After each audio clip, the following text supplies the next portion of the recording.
Garments মালিকরা হয় শ্রমিকদের বেতন দেবেন, না হয় জেলে যাবেন, মন্তব্য শ্রম উপদেষ্টার।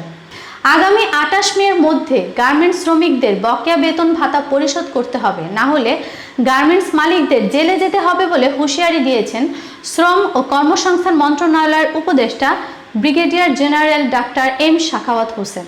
বুধবার সকালে সচিবালয়ে নৌ পরিবহন মন্ত্রণালয়ের সম্মেলন কক্ষে ঈদ উপলক্ষে নৌপথে যাত্রীদের নিরাপত্তা নিয়ে আয়োজিত এক বৈঠক শেষে সাংবাদিকদের তিনি একথা জানান।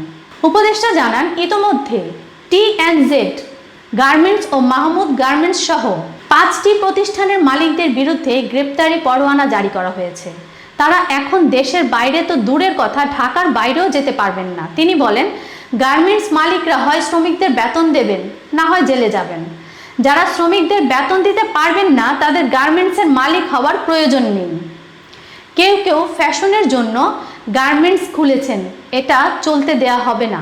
গত কয়েকদিন ধরে গার্মেন্টস শ্রমিক সংগঠনগুলোর আন্দোলনের প্রেক্ষিতে বিষয়টিকে গুরুত্ব দিয়ে মঙ্গলবার রাত 7টা পর্যন্ত শ্রম ভবনে মালিক ও শ্রমিক নেতাদের সঙ্গে বৈঠক অনুষ্ঠিত হয়।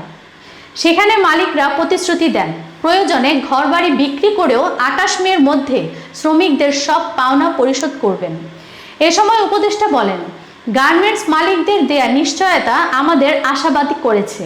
আমরা বিশ্বাস করি 28 তারিখের মধ্যে শ্রমিকরা তাদের প্রাপ্য বুঝে পাবেন।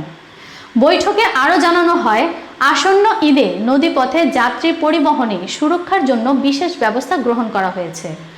ঈদের আগে ও পরে কোনো বাল্ক হেড নদীতে চলাচল করতে পারবে না এবং প্রতিটি যাত্রীবাহী লঞ্চে 4 জন করে সশস্ত্র আনসার সদস্য মোতায়েন থাকবে।